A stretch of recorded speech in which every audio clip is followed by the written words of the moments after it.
নমস্কার বন্ধুরা, আজকে আমি আরেকটা পিঠে রেসিপি নিয়ে এসেছি। পিঠেটা দেখতে যেরকম সুন্দর, খেতেও কিন্তু অনেক মজার। এই কনকনে ঠান্ডা যদি এরকম একটা পিঠে থাকে গরম গরম, তাহলে কিন্তু মন্দ হয় না। খুবই সহজভাবে বানিয়ে দেখাবো, আশা করছি ভালো লাগবে। তো পুরো ভিডিওটা না টেনে দেখার অনুরোধ রইল। তো আমি পিঠেটা বানানোর জন্য এখানে চালের গুঁড়ি নিয়েছি। এখানে আমি বড় বাটির 1 বাটি চালের গুঁড়ি নিয়েছি। চালের গুঁড়িটা দিয়ে দিচ্ছি। আর এখানে যে বাজার থেকে যে চালের গুঁড়িটা কিনতে পাওয়া যায়, সেই চালের গুঁড়িটা আমি নিয়েছি। এবার আমি দিয়ে দিচ্ছি 1/2 বাটি ময়দা। এই ময়দাটা দিলে পিঠেটা একটু নরম হবে। আর 1/2 চামচ চিনি দিয়ে দিচ্ছি। আর আমি দিয়ে দিচ্ছি 1/2 চামচ লবণ। এবার শুকনো উপকরণগুলো ভালো করে একটু মিশিয়ে নেব। এবার আমি অল্প অল্প করে কুসুম গরম জল দিয়ে একটা ডো তৈরি করে নেব।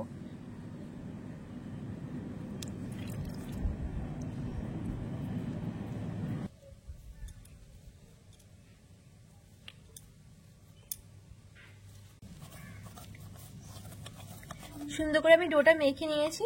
এবার এই ডোটা থেকে 4 ভাগের 1 ভাগ আমি একটু আলাদা করে নেব।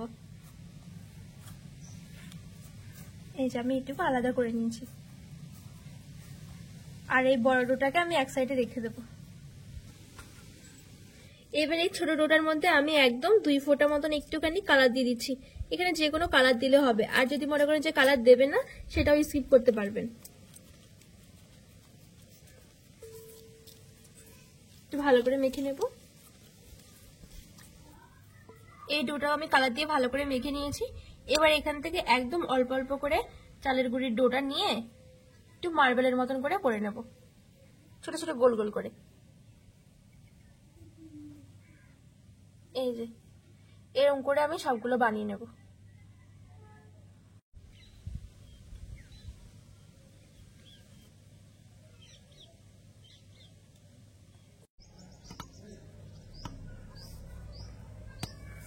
এবার যে সাদা ডোটা আছে, এবার এখান থেকে আমি ছোট ছোট করে নিয়ে আবার ওই আগের মতন করে এরকম মার্বেলের মতন করে বানিয়ে নেব।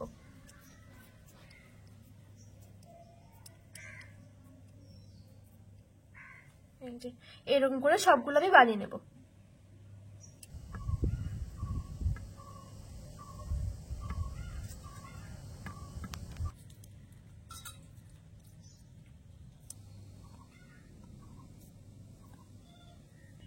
ডোগুলো থেকে আমি সবগুলো এরকম ছোট ছোট করে মার্বেল তৈরি করে নিয়েছি। এবার আমি পিঠেগুলো বানাবো। সবার প্রথমে এই কালারিং ডোটা নিয়ে নিয়েছি। এবার আমি সাইড থেকে সাদা ডোটা দিয়ে দিচ্ছি।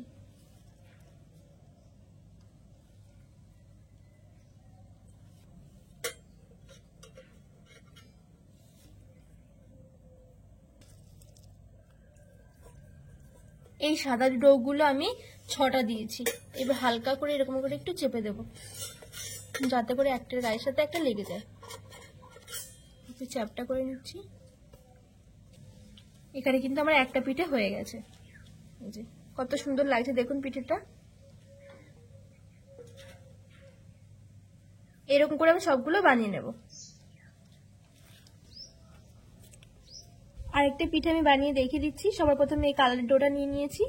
এবার আমি সাইড থেকে এরকম ছোট ছোট সাদা ডোগুলো আমি 6টা দিয়ে দিচ্ছি।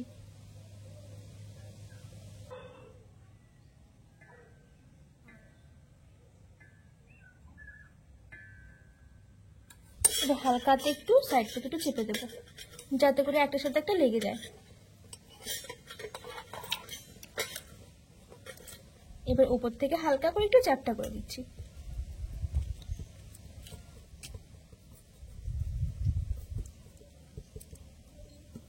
দেখুন আরেকটা পিঠে কিন্তু আমার হয়ে গেছে।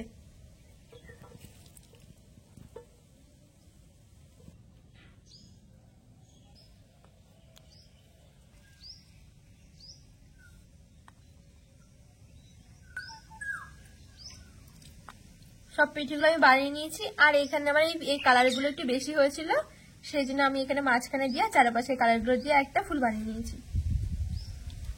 সব পিঠেগুলো আমি বানিয়ে নিয়েছি। দেখুন কত সুন্দর লাগছে পিঠেগুলো। এবার এই পিঠেগুলো আমি একটুখানি সেদ্ধ করে নেব। এবার আমি কড়াইয়ের মধ্যে কিছুটা জল ভালো করে গরম করে নেব। জলটা খুব সুন্দরভাবে ফুটে গেছে। এবার আমি পিঠেগুলো দিয়ে দেবো।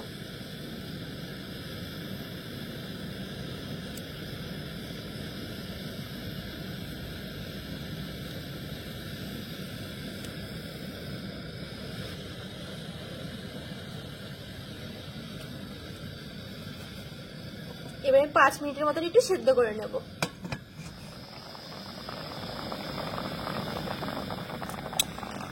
পিঠেগুলো খুব সুন্দরভাবে কিন্তু সেদ্ধ হয়ে গেছে। এবার আমি পিঠেগুলো নামিয়ে নেব। দেখুন কি দারুণ লাগছে দেখতে পিঠেগুলো।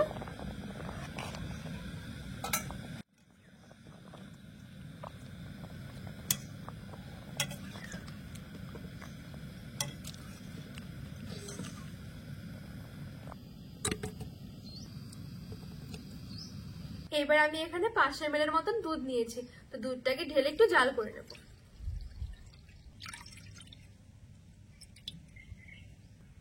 এবার আমি এখানে 1 টুকরো দারচিনি নিয়েছি আর একটা তেজপাতা নিয়েছি, দিয়ে দিলাম। এবার দুধটাকে কিছুক্ষণ ফুটিয়ে নেব।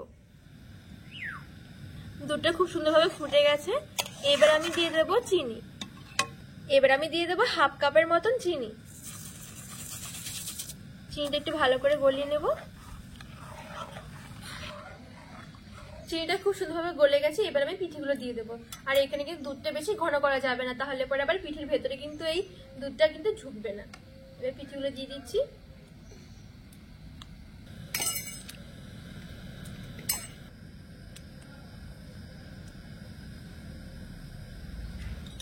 এবার কিছুক্ষণ আমি দুধের মধ্যে সেদ্ধ করে নেব।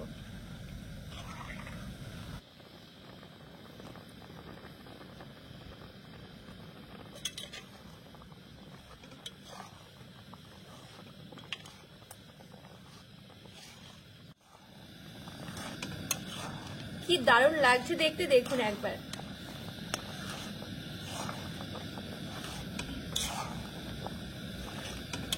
পিঠেগুলো খুব সুন্দরভাবে কিন্তু সেদ্ধ হয়ে গেছে। আর আমি এখানে 15 মিনিটের মতন কিন্তু একদম মিডিয়াম আছে সেদ্ধ করে নিয়েছি।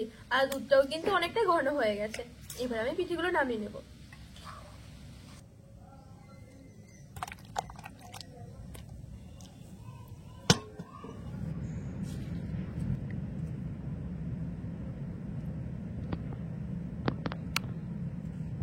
পিঠেগুলো কিন্তু দেখুন কত সুন্দর হয়েছে, আর ভেতরে কিন্তু অনেকটা কিন্তু রস ঢুকে গেছে।